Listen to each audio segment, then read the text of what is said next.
Narito na ang maiinit na balitang dapat niyong tutukan sa One North Central Luzon ngayong Martes. Nasa 100 stalls sa loob ng Old Public Market sa Science City of Muñoz, tinupok ng apoy. Bangkay ng lalaki na isinilid sa sako, natagpuan sa damuhan sa Lawag City. Mga piso net shop sa Dagupan City, inisyuhan ng notice of closure ng lokal na pamahalaan. At Gen Z fans, inabangan ang cast ng The Master Cutter at You're My Favorite Song sa San Carlos City.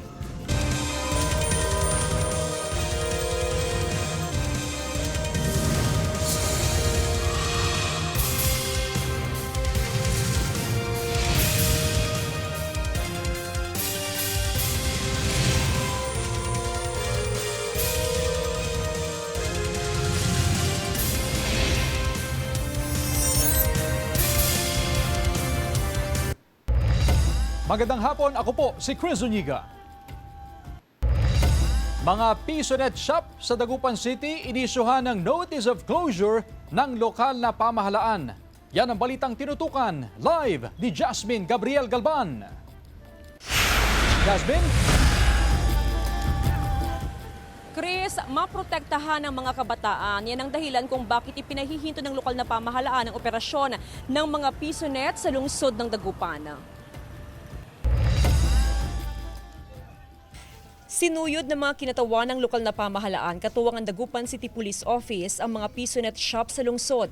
Alinsunod sa ipinasang ordinansa, ipinagbabawal ang operasyon ng piso net sa syudad dahil sa epekto nito sa pag-aaral ng mga kabataan dahil sa posibleng pagkalulong sa online games.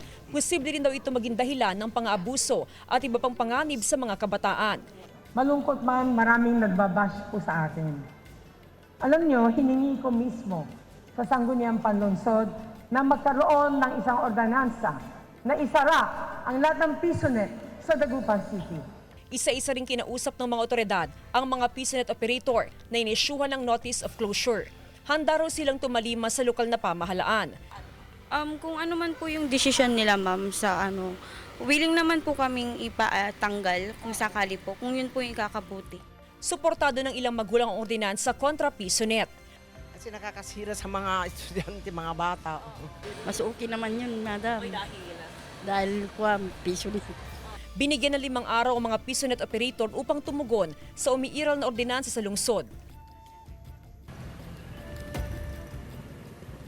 Chris, simula kahapon ay tuloy-tuloy ang issuance ng notice of closure ng DCPO at ng local government unit sa mga operator ng PisoNet sa lungsod ng Dagupan. After 5 days, Chris, ay muling mag-iikot ang DCPO kasama ang LGU para i-monitor kung nagko-comply ba ang mga operator sa umiiral na ordinansa sa lungsod ng Dagupan. Chris? Maraming salamat, Jasmine Gabriel Galban. Nasa 100 stalls sa loob ng Old Public Market sa Science City of Muñoz sa Nueva Ecija, tinupok ng apoy. Nakaalerto, CJ Torida. Tinatayang nasa 100 stalls sa loob ng lumang palengke sa Barangay Poblacion West Science City of Muñoz ang tinupok ng apoy madaling araw noong Linggo. Sa paunang investigasyon ng Bureau of Fire Protection, nagsimula ang sunog sa isang pwesto pero hindi pa matiyak kung ano ang sanhi nito. Umabot sa ikatlong alarma ang sunog kung saan nasa 13 fire truck mula sa iba't ibang bayan ang nagtulong-tulong upang maapula ang apoy. Walang naiulat na nasaktan sa insidente. Base dun sa square meters na naka-submit sa amin, 70 to 20 million yung damage ng building. Yung content, hindi namin pa ma-trace ngayon sapagkat siyempre hindi naman natin nakakausap pa yung mga occupants ng mga bawat pwesto na naka. Nanlulumo ang mga apektadong negosyante sa trahedya. Kung mapapakinabangan namin at pwede pa po, kinukuha po namin siya pa naman po. Para naman po kahit konti may maisan pa kaming pyesa. Damitan, sapatusan, at saka tela. Kaya pinakamasakang nangyari sa amin yung ganyan kung paano uling mag-uupsa. Tiniyak ng lokal na pamahalaan ng Science City of Muñoz ang tulong para sa mga naapektuhan sa sunog. CJ Torida, One North Central Luzon. Bangkay ng lalaki na isinilid sa sako natagpuan sa Damuhan sa Lawag City. Nagbabalik sa report, CJ Torida. Isang bangkay ng lalaki na nakasilid sa sako ang natagpuan sa Damuhan sa barangay Zamboanga, Lawag City, Ilocos Norte. Sa investigasyon ng Lawag City Police, kinilalang biktimang si Jason Ramos, 36 anyos, isang construction worker at residente sa lugar. Nakita ng biktima ng mga sugat sa mukha at pasa sa katawan. Ayon pa sa pulisya, nakipag-inuman ang biktima sa bahay ng kanyang katrabaho. Nagkaroon ng pagtatalo ang biktima at ang isa niyang kainuman at doon na nangyari ang krimen. Hinihinalang pinagpapalo ang biktima base sa mga nakitang sugat sa postmortem examination. Skeleton investigation tayo, dagap deto'y biktima kang deto'y suspect tayo kat nagdadanon da nga rod. Ijay balay tay witness tayo nga nagiinom. Dinrakas na tagda heated argument da. Nagkabilda based on the accounts of the witness at dinanog na or something like the hard object na naitama dyan ti ulod. Naaresto ang suspect sa follow-up operation ng pulisya. Hindi pa raw nagbigay ng pahayag ang suspect ayon sa PNP. Sinisikap din ng GMA Regional TV na magkuhanan siya ng pahayag. Labis ang pagluluksan ng mga kaanak ng biktima. Hustisya ang kanilang hiling. Nag-inom da nga rin, kasingkin na matay day. Simang ko tanda mo tayo bisikleta na pala dyan. Dati kaya naman napasara ito mayan da pag inuman. Patuloy ang investigasyon sa krimen. CJ Torida, One North, Central Luzon. Nasawi ang 9 na taong gulang na lalaki matapos na mahulog sa inakyat na farm tractor saka tumama sa rotor blade nito sa Barangay Amistad, Tayug, Pangasinan noong linggo. Sa ulat ng Tayug Police, naganap ang insidente habang umaandar ang traktor. Ilang beses umanong pinagsabihan ng driver ang 5 bata, kabilang na ang biktima, na lumayo sa traktora. Habang nag-aararo ang driver, hindi raw niya napansin na umakyat ang bata sa ibabaw ng rotor kung saan nadulas at aksidenteng tumama sa rotor blade. Agad dinilaan ng driver ang bata sa ospital pero idineklarang dead on arrival. Dinala sa kustodiya ng pulisya ang driver. Nagkaroon na rin ng pag-uusap ang driver at kaanak ng biktima.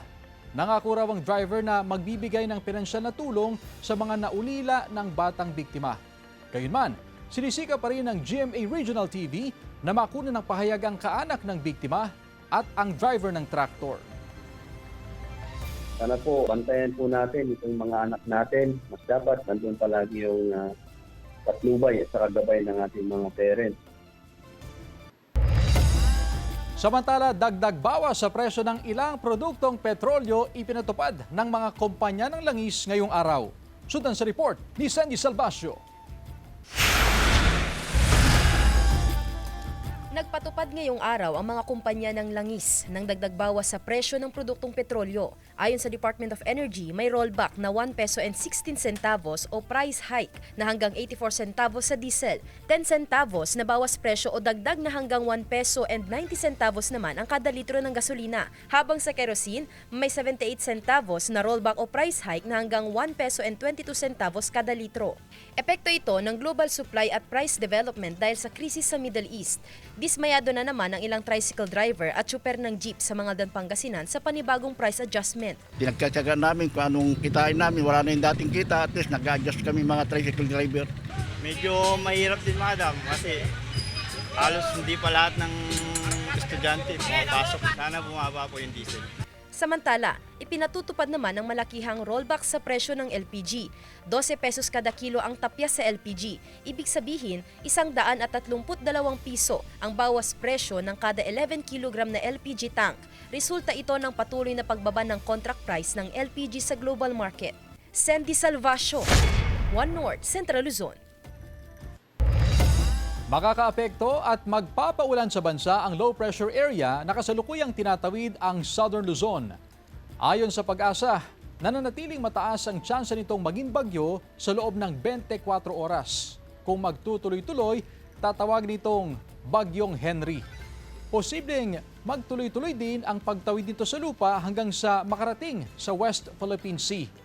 Kasabay nito ang pag-iral pa rin ng habagat at localized thunderstorms. Sa datos naman ng Metro Weather, mataas ang tsansa ng ulan sa Northern at Central Luzon. May malalakas na buhos sa ilang probinsya kaya maging alerto sa banta ng baha o landslide. Posible ang ulan sa iba pang bahagi ng bansa.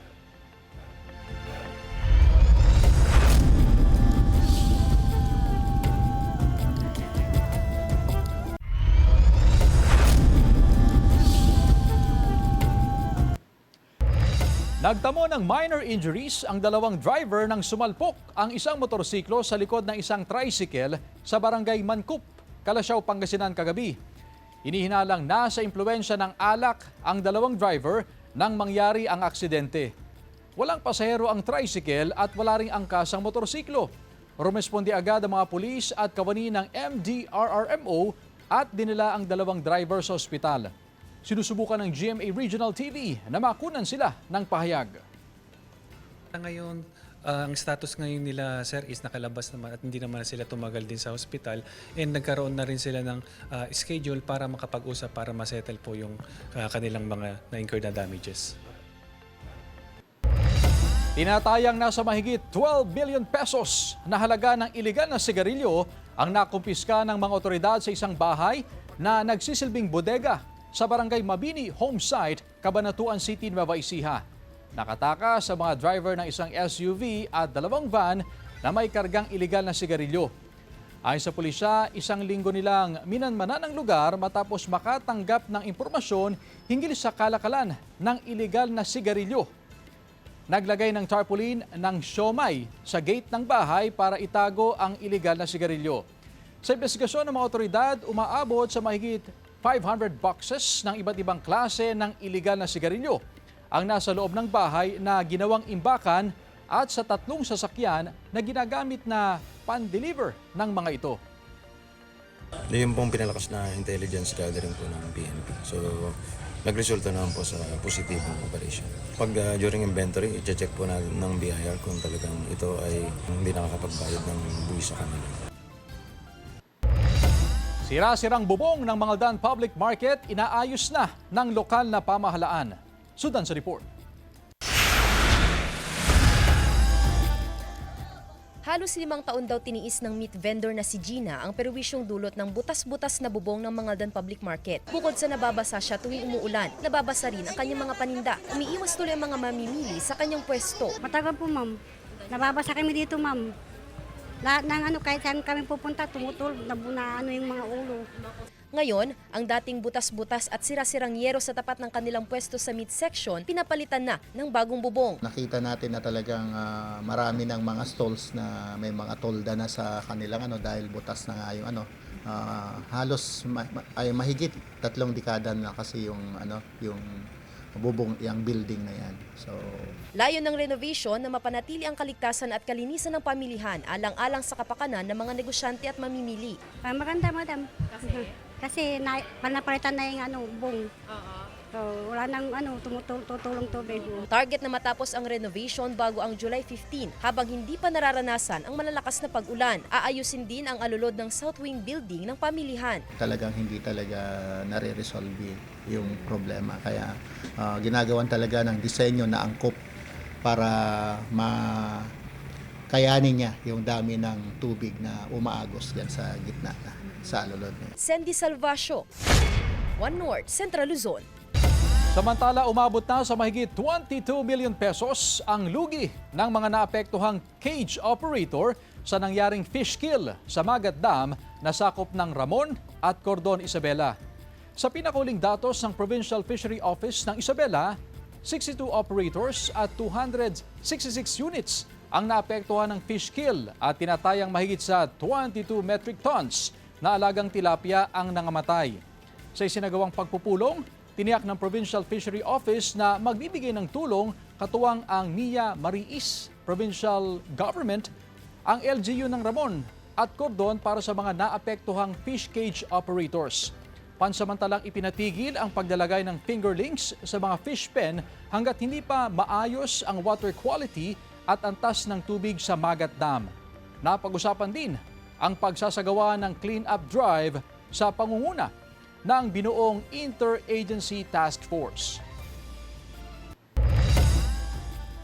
Halos 300 na offshore quakes na itala sa Bolinao, Pangasinan simula pa noong Mayo ayon sa OCD1. Tutukan sa report. Simula Mayo hanggang sa kasalukuyan, tuloy-tuloy ang mga nitatalang pagyanig sa bahagi ng Bulinaw, Pangasinan. Ayon sa Office of the Civil Defense Region 1, umabot na sa kabuuang 287 ang naitalang offshore quake sa bayan. Isa lang ditong naramdaman sa kalupaan. Bagamat mahina mga naitalang earthquake swarm, patuloy na pinaghahanda ang mga residente. May mga natukoy ng evacuation center sa bayan sakaling maranasan ang malakas na pagyanig na posibleng magresulta sa tsunami. May ialis nga yung posibilidad ng earthquake, hindi din naman po natin maalis yung posibilidad nga po ng tsunami if may malakas po na pagyanig po dun sa kanila, dun sa area po. Kaya naman po pinapayuhan natin yung atin pong mga kababayan na maging alerto at handa. Sa Dagupan City, regular ang inspeksyon ng lokal na pamahalaan sa mga eskwelahan. Tiniyak ng otoridad na matibay ang mga gusali, lalo na ng mga silid na ginagamit ng mga learner. Ma'am, nag-monitor po kami regularly. Check po namin yung mga, kung may mga cracks or kung feasible pa po ba yung mga buildings para sa mga bata. Nag-abiso na rin ng lokal na pamahalaan sa iba't ibang barangay. Regular ang isinasagawang earthquake drill para mapalawig ang kamalaya ng bawat residente kung ano ang dapat gawin tuwing tumama ang sakuna. 24 oras din ang operasyon ng Public Alert Response and Monitoring Center o PARMC. Kasama si Henry Dumincil, Jasmine Gabriel Galban, One North Central Luzon. Tubong Dagupan City ang top 1 sa Philippine National Police Entrance Examination 2026 ng NAPOLCOM. Atin siyang kilalanin sa report. Hindi pa rin daw makapaniwala ang 23 anyos na si Christine matapos manguna sa Philippine National Police Entrance Examination. Mahigit 40,000 ang sumailalim sa exam at nanguna siya sa mahigit 9,000 pumasa. Tapos pagtingin ko sa cellphone ko, hala ba't ang daming chat?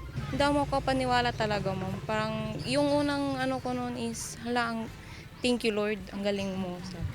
Lumaki sa Barangay Karanglaan, Dagupan City si Christine na nagtapos ng kursong Bachelor of Science in Criminology taong 2025.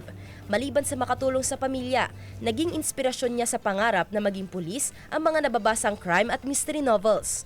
Kaya't bunga ng kanyang pagpupursigi, pasado rin ito sa Criminologist Examination noong Pebrero 2026 at Civil Service Professional Examination nitong Marso, kung saan top 2 naman ito sa buong rehiyon.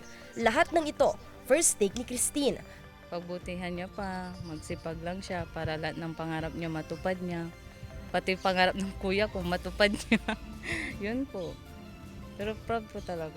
Thank you sa tiwala. Kahit na sa sarili ko wala akong tiwala, lagi kayong nandyan nagtitiwala sa akin na kaya ko. Plano raw pumasok ni Christine sa PNP sa mga susunod na taon. Ngunit sa ngayon, gusto raw muna niyang pasukin ang pagtuturo sa mga aspiring law enforcers. Gusto kong i-develop yon, mag-share ng knowledge. Sandy Salvacio, One North, Central Luzon.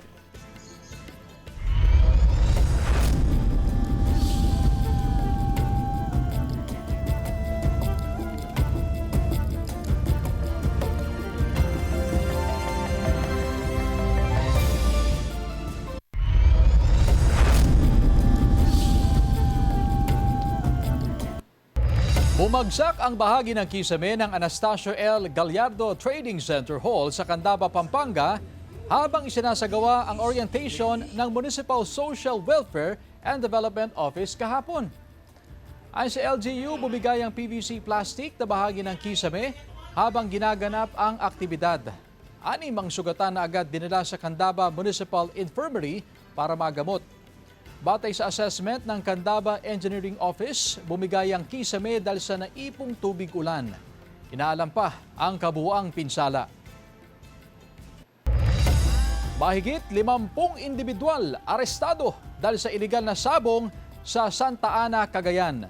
Tutukan sa report.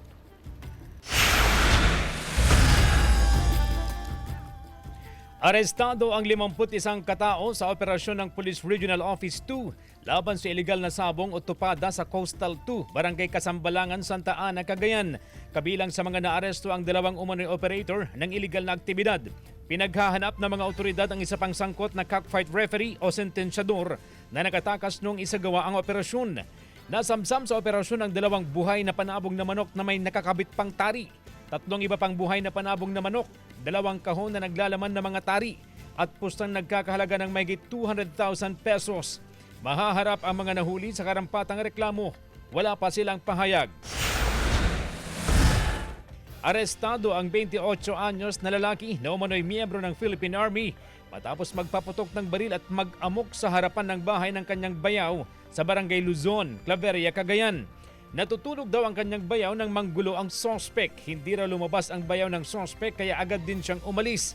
Sa hot pursuit operation ng otoridad, natunto ng sospek na nagtatago sa isang compound sa Barangay Sentro 8. Dito nakuha sa kanya ang iba't ibang uri ng baril, magazines at mga bala.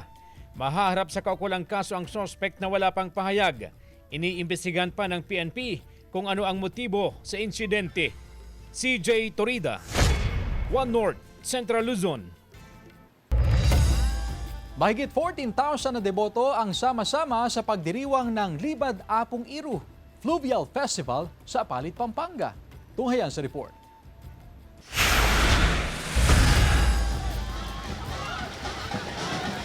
Bangka, dasal, saya at debosyon ang umapaw sa Apalit, Pampanga sa pagdiriwang ng ika-182nd Libad Apong Iru Festival at ika-429 Town Fiesta noong Linggo, June 28, 2026. Hindi lamang ito pista, ito ay panata, pasasalamat at debosyong ipinamamana mula noon hanggang sa bagong henerasyon.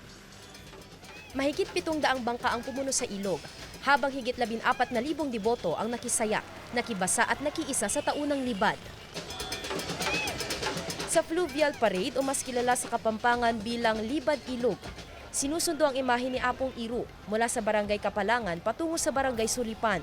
Sakay ng lancha, ipinuprosesyon ang banal na imahen sa 7 kilometrong bahagi ng Pampanga River bago dalhin sa St. Peter the Apostle Parish sa Barangay San Juan. Ito yung parangal para kay Apong Iru, yung patron saint ng Apalit. As you all know, si St. Peter, yung kanyang bago siya naging apostol, he was a fisherman. So parang tribute sa kanya. Ipinagdiriwang ng mga Apaliteño ang kapistahan bilang pasasalamat sa mga biyaya, paggabay at patuloy na pananampalatayang iniuugnay kay Apong Iru. Para sa mga deboto, hanggat dumadaloy ang ilog ng Apalit, mananatiling buhay ang panata, saya at pagmamahal kay Apong Iru. Sandy Salvacio, One North, Central Luzon. Mangaldan Police, pinalawig ang pagsita sa mga estudyanteng nagmomotorsiklo nang walang driver's license. Narito ang report. Naabutan namin ang pagdating ng mga junior high school student na ito na ipinaparada ang kanilang motorsiklo sa labas ng Mangaldan National High School. Rehistrado naman daw ang kanilang mga motorsiklo, pero ang problema, wala silang mga lisensya. Paliwanag ng ilang estudyante, mas matipid at mas mabilis makarating sa eskwelahan gamit ang motorsiklo. Bawal po kasi walang lisensya. Wala kang lisensya? Opo. Pero nag-drive ka? Opo. Kasi para tipid, pamasahe. Pero alam mo hindi pwede yun. Opo. Hindi na magmumotor. Opo. Magpapamasay na po. Hindi raw ito pinahihintulutan ng otoridad. Sa katunayan, nagtalaga ang Mangaldan Police nang tututok sa mga estudyante nagmamaneho ng motorsiklo o anumang sasakyan na walang lisensya. Bago pa ito, nakipag-ugnayan ng PNP sa pamunuan ng iba't ibang eskwelahan para abisuhan ng mga estudyanteng huwag magmaneho ng sasakyan kung walang lisensya. Sa Mangaldan National High School, hindi pinapayagang ipasok sa loob ng eskwelahan ang mga sasakyan ng mga estudyanteng walang lisensya. Yung mga minor, ma'am, dinidiscourage po namin na gumamit sila ng motor. Tuloy-tuloy din po yung info namin sa mga barangay, eskwelahan. Opo, mas okay naman po yun, ma'am, kasi po para ma-monitor po nila yung mga may license or wala po, ganun po. Opo, kasi nadidisgrasya din yung mga estudyante. Minsan din po kasi mabibilis sila. Pakiusap ng PNP sa mga magulang na huwag itolerate o huwag pahintulutan ng mga anak na walang lisensyang magmaneho ng motorsiklo papasok sa paaralan. Kapansin-pansin daw kasi ang tila pagtaas ng kaso sa mga natatalang vehicular accident na kinasasangkutan ng mga minor de edad. Sa ilalim ng batas, pinapayagang kumuha ng student permit ang 16 anyos pataas, habang pwede nang kumuha ng non-professional driver's license ang 17 anyos pataas. Kasama si Daryl Piralta, Jasmine Gabriel Galban, One North, Central Luzon. Malawakang paglilinis sa mga kanal sa downtown area sa Dagupan City isinasagawa ng City Engineering Office. Tunghayan sa report. Malawakan ng paglilinis ng City Engineering Office sa mga kanal sa A.B. Fernandez Avenue at iba pang bahagi ng downtown area sa Dagupan City. Para hindi naman tayo maabutan ng malakas na ulan o pagbaha. Gamit ang vacuum truck, hinihigop ang mga basura at putik na naipon sa mga drainage kanal. Pinakamadali at pinaka-epektibong paraan ito para malinisan ng mga kanal kahit papuno ng tubig dahil sa high tide. Kasi yun yung parang pinaka-anong truck natin gamit na sa engineering ngayon para mapabilis yung paglilinis natin. Malaking bagay para sa mga negosyante at motorista ang malawakang drainage clean-up.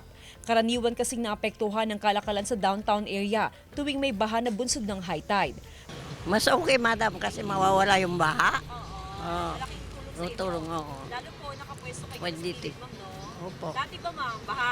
Baha, konti lang high tide, baha na talaga pati doon sa kalsada.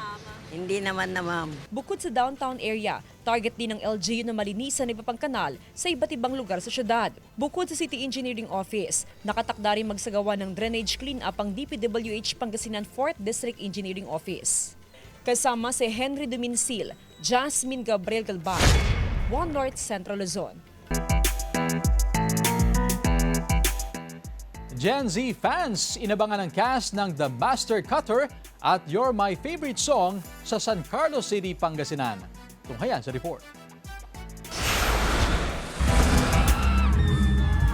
Naging extra special ang weekend ng mga kapusong nakisabay sa hype at total entertainment na hatid ng GMA Regional TV Kapuso Mall Show, San Carlos City, Pangasinan.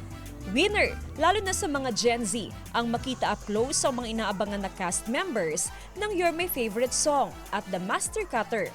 Maganda po, nag-enjoy po ako ng sobra-sobra!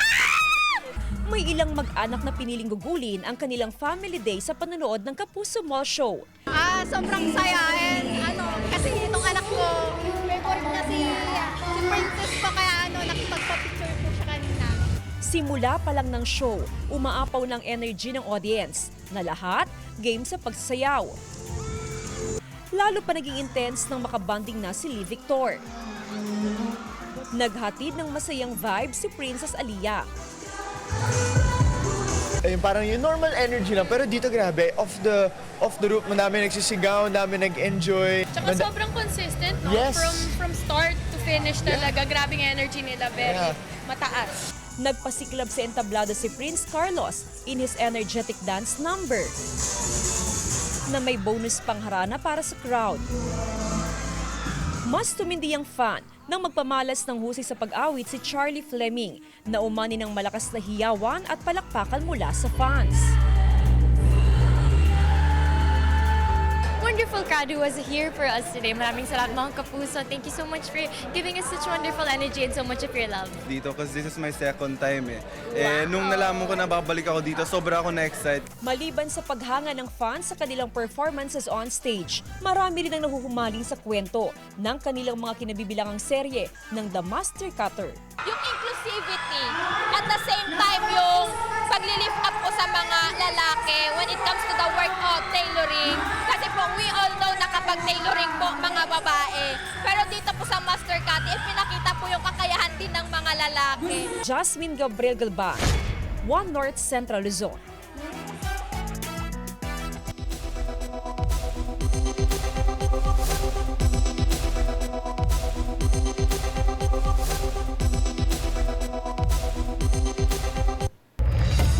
Samantala, mapapanood niyo po ang episode na ito at iba pang pinakahuling lokal na balita sa official website ng GMA Regional TV, www.gmaregionaltv.com. Pwede rin kayong bumisita sa aming official YouTube channel, GMA Regional TV, at i-click ang subscribe button para sa pinaka-maiinit na balita mula sa mga rehiyon. At yan ang mga pinakamalaki at pinakauling balita sa Hilaga at Gitnang Luzon. Maraming salamat mga kapuso, pati na ang mga kapuso natin abroad. Ako po si Chris Zuniga. Kami, ang GMA Regional TV, One North Central Luzon. Walang kinikilingan, walang pinoprotektahan. Noon at ngayon, serbisyong totoo.